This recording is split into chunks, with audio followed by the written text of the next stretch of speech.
Begin the current and final daf, Masechtas Beruchas Daf Samach Dal. Begin 3 lines down at the top of the Amud. We're going to continue the discussion from the previous daf. We're going to finish off this Masechta with teachings from Reb Avin HaLevi. And one of the teachings is going to relate to the teaching of the previous daf, where we were talking about that Rabbi Seinu entered the Keren B'Yavna, and they were talking about the honor of the host. When one of them was talking about that of Yisroi and what reward he got because of the meal he had with Moshe Rabbeinu and the Jewish people. And alachas kama b'kama, if someone is mahana tamachacham etech beisai, so therefore we bring in these teachings Rabbi Avin HaLevi. Our share is co-sponsored by Chazir and Yechezkel, Daf HaChaim, and Torah Anytime. So we begin the current daf. Rabbi Avin HaLevi says Kol HaDeichik Es Hasha, and this has a practical application in halacha and hashkafa. Whoever forces the moment, for example, like Avshalom, who he was going to take over possibly the monarchy from his father, but he wanted to do it now, and so he's pushing the moment to take over from his father. So the moment pushed him back, and he lost, and he was killed. But whoever yields, whoever gets pushed back from the moment, meaning the moment's not ready yet, so actually, the moment gets pushed back from in front of him. It's a paradoxical concept. If you actually want to convince someone of something, the irony is, if you yield to him, if you actually can validate that person, actually then the person's going to yield for you. If you're pushing, he's going to get defensive and you're actually going to be worse off. The same thing says the Gemara, similar, is regarding the moment. If you push the moment, you're pushing it too fast, you're going to lose. If you yield, then actually you're going to be successful. As the Gemara brings me the Rabbi Rabbi Yosef. As we find with the two Amiram, Rabbi and Rabbi Yosef, that lived at the same time, the Rabbi Yosef Sinai. Rabbi Yosef was known as what's called Sinai. Sinai, he was called Sinai because, just like Har Sinai, all of Torah was given over there. He was very proficient in all the brises, meaning he knew a lot of knowledge. For Rabba, Oikaharim. Rabba was called Oikaharim, which means literally uprooting mountains. Rabbi Bar Nachmani, because he was very sharp, so he was like ripping, like the way you could explain it is, there's 2 ways to get to the mountain. Either you go straight to Sinai, which you know where it is, or you're able to rip up every other mountain and you know it's not that one, like process of elimination. Rabbi Bar Nachmani was very sharp, and therefore he's called Oikaharim. And Rabbi Yosef, he knew everything, he just knew every single brisa, so he was called Sinai. Now, what happened was, the Chacham, they needed the moment for one of them to be Rosh Hashiva. They were looking for a replacement. So Sholchul Hasan, they sent to Eretz Yisrael the following question: Sinai Oikaharim, we have 2 great leaders. We have one that's a Sinai who knows all of Torah, and you have Oikaharim, the one that's so sharp, he's a great lamdin. Eizmen Kaidim, who comes first? Shalchul, they sent to them, and this is actually the halacha, Sinai Kadam, the one that comes first is the one who knows the knowledge, not the one who's Oikaharim. Why? Shakal Tzrichel L'Marchitai, because everyone needs literally what it means to say the master of the wheat, meaning whoever gathered all the wheat has it to sell, that's who we're going to go to. So in other words, the one who gathered all the teachings, and he knows all the teachings, we go to him, he becomes the Rosh Hashiva. So although Lumdis and Svara is a great thing, but that's just logic. And the one who comes first, doesn't say that Oikaharim is not important, or it may be even more important, but who comes first to be the Rosh Hashiva is the one that has amassed all the Torah knowledge.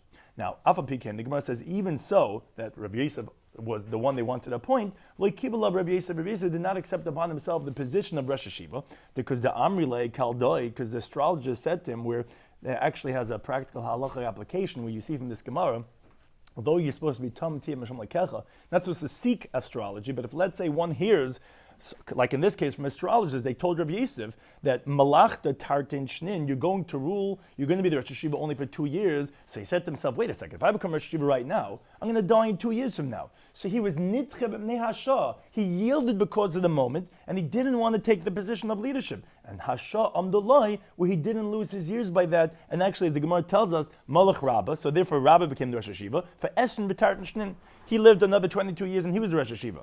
Then after Rabbah, Malach Rabbi Yosef Tartin Shnin Nepalga. Then Rabbi Yosef was Rosh Hashiva for 2.5 years. So we see that actually gained 22 years of life because he was Nitche B'nei Hasha. Don't push the moment. Things will happen when they're supposed to happen, as they're supposed to happen. Be Nitche B'nei Hasha, and then the Shah is Nitche Mipanav, like we find Rabbi Yosef.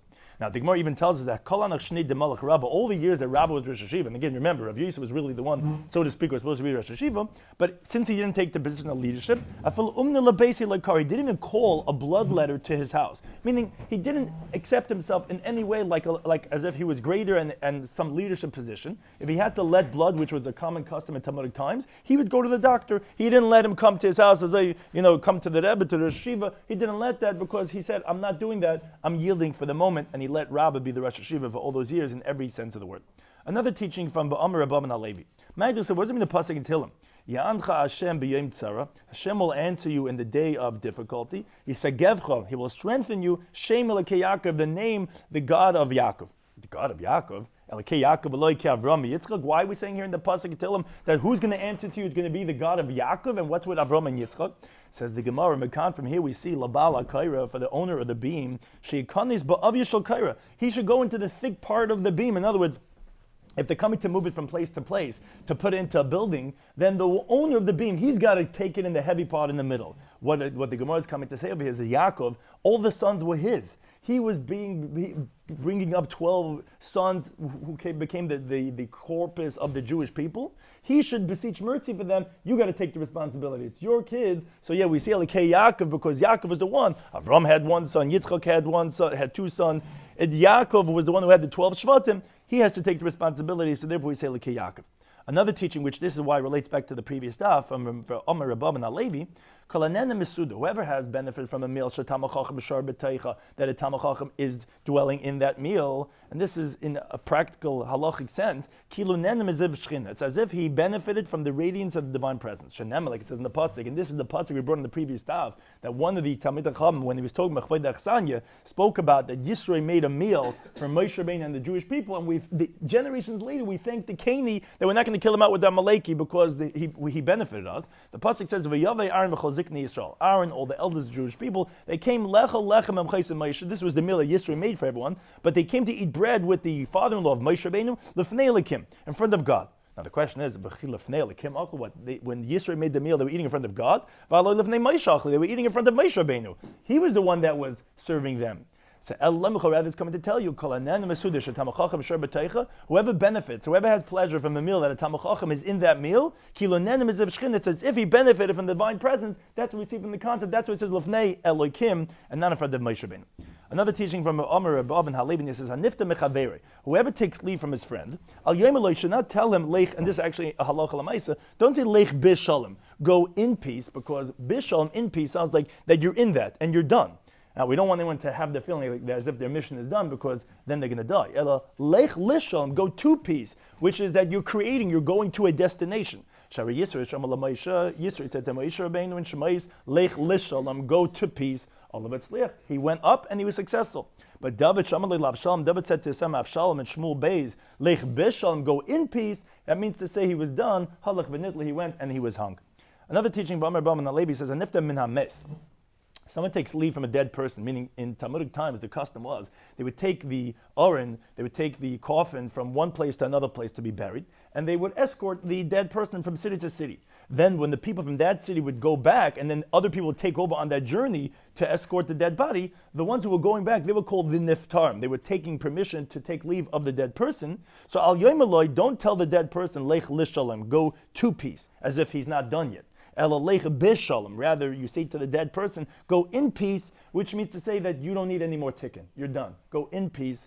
Like it says, the pasuk in Beruchas, that Hashem said, Va'ata, and you, Avraham Avinu, Tavei ala besecha bishalom. You will come to your fathers in peace, meaning when he's going to die, he's not going to have to go lishalom as if he still has avodah and tikkun to do when he passed away. No, in peace, rest in peace, because you're done. You don't have to do anything anymore. Now, the Gemara concludes this parak, this mesechta, continue on this theme regarding Torah with tefillah. Amr Levi Barchia, he says, someone goes out, and this is actually halacha brought in Shulchan Aruch. Someone goes out from the shul, from the Beis HaKnesses, but nichnas leBeis HaMedrash. In our times, it's not such a practical thing. In Talmudic times, they had a separate place called the Beis HaKnesses where they would gather and they would daven, and then they had the Beis HaMedrash where they would learn. But on that saying, the Gemara, if someone goes out from the shul and he goes to right away learn, which is brought that concept that someone should learn right after davening, by turn he goes to toil and Torah, he merits and he greets the face of divine presence. Like it says the pasuk in Tehillim, Yelchu Michael, they go from either can mean might, in this context it means multitude, El Chayil to multitude, which in the Beis HaKnesses you have many people, in the Beis HaMedrash you have many people. Yirah El Elokim B'tzion, they're going to appear before God in Tzion. So you see, what do you mean before God? Because to be going from the Beis HaKnesses when you're davening to Beis HaMedrash to go learn, then you're going Michael Chayil. Then what does it say? You're going to be Yirah Elokim B'tzion. You're going to see the divine presence. Now, from that same pasuk, the Gemara brings a different interpretation. Amar B'chia Bar Ashi Marab says, Talmidei Chacham, Talmudic scholars, Ein Lahem Menucha, they don't have any rest. Lo Yibayil Mazeh, not in this world, V'lo Yibayil Mabo, not in the world to come. Like it says in the pasuk we brought before, Yelchu Michael El Chayil. They go from might to might, meaning they go from yeshiva to yeshiva, from beis medrash to beis medrash, as the Gemara, some Gemaras bring here on the side, that even though Olam Haba, they don't let them sleep. He goes from one beis medrash to the beis medrash Shem Ve'ever, it gets greater and greater, more mystical secrets.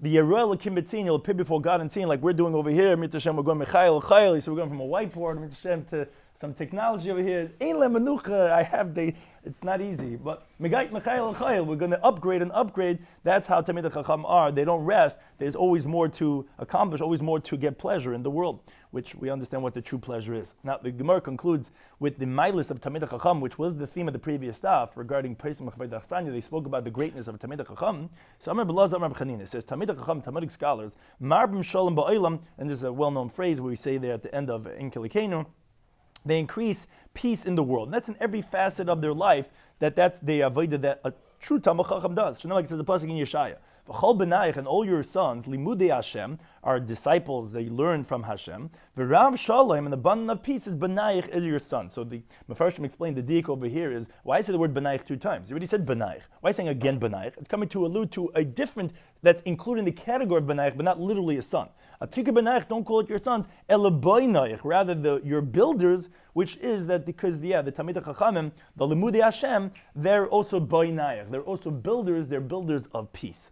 Now once we spoke about that they increase peace, so now we bring a pasuk. What's so great about peace? It's a pasuk in Tehillim. Shalom Rav, abundant of peace, is lo oihave sarasecha. Not even for those who learn Torah, even for those who just love the Torah, they also have abundant of peace. Vein lam michshal, and there's no obstacle for them.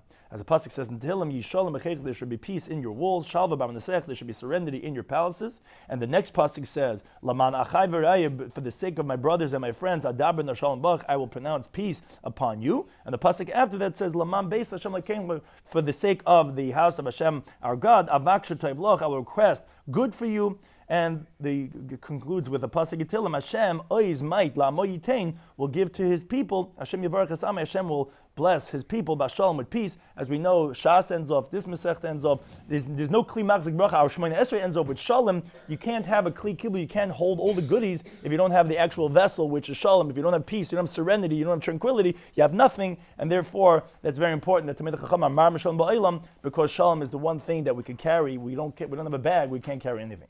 Han l'charay, which I'll return to the 9th parak of Masechtas Berachos, parak Haray, which spoke about, like the title of the parak, primarily birchas hariyah and shmiyah, not just eating things and not just davening things like we spoke about in the rest of the parak of Masechtas Berachos. We're talking about when you see the place where a nest happened, you see the lightning, when you see different things, then you make a bracha. When you hear different things, shmuvas taiva, that there's rain, you make brachas, and ushlikal Masechtas Berachos, and we have concluded Masechtas of Brachas with Mevarach al Mugmer. Now, since we have some time, the minig ha'olam is to go from. Oh, right. So some of the ideas we spoke about in today in Beruchas Daf Samach Daled, which was the last daf of Masechtas Brachas. So it was related to the previous daf from Yisroi, who he benefited the Jewish people, and because of that, later on generations, his descendants were also saved. So we said a kavochem to someone that benefits the Talmid Chacham, for sure the great reward that's going to be. And in that pasuk, we're going to bring in one of the teachings of Rabbi Avin HaLevi. So the Gemara concludes with all the teachings of Rabbi Avin HaLevi. The first one was, if you're going to push the moment, you're going to push it that you want it to happen too quick, then the moment's going to push you back like Avshalom. But if you're going to be nitchem ne'asha, you're going to yield because of the moment, like Rabbi Yosef, who he was really the better one to be the Rosh Hashiva first. He was Sinai, still he was Nitchem Ne'ashah, he lived for another 22 years. Another teaching Rabbi Avin HaLevi was, the Pasuk, Yancha Hashem b'yemtzar, we say this in Davening, it's a very famous parak in Tehillim, Yisagev Hashem l'kei Yaakov. Why does it say the name of the God of Yaakov? Why not Avram and Yitzchak? Is because when we're talking about helping the Jewish people, the owner of the beam, the one who takes the most, he has to take the most responsibility. He has to go and hold the thick part of the beam. That's exactly what Yaakov was. He had the 12 Shvatim. It's your responsibility. You got to daven with the Jewish people. Then he said a different teaching that if someone benefits from a meal that a Talmid Chacham is inside of it, is as if you benefited from divine presence. How do we know that? Because they were eating in front of Moshe Rabbeinu, which was that Gemara from the previous daf that Yisro made, and he made the father-in-law of Moshe made the meal, and Moshe was eating over there, and it says Lefnei Elokim. Yeah, because Moshe was there, it was as if they were benefiting from divine presence. Another teaching he brought was if someone takes leave from his friend, you should not say Leich Beshalom, rather Leich Lishalom, like Yisro said to Moshe, not like David said to Avshalom, that Avshalom ended up being hung, and he said Leich Beshalom. But in contrast, if someone's taking leave from a dead person, then you want to say your avodah is over. You have to say go in peace and not go to peace, because you're done. You're not going anywhere.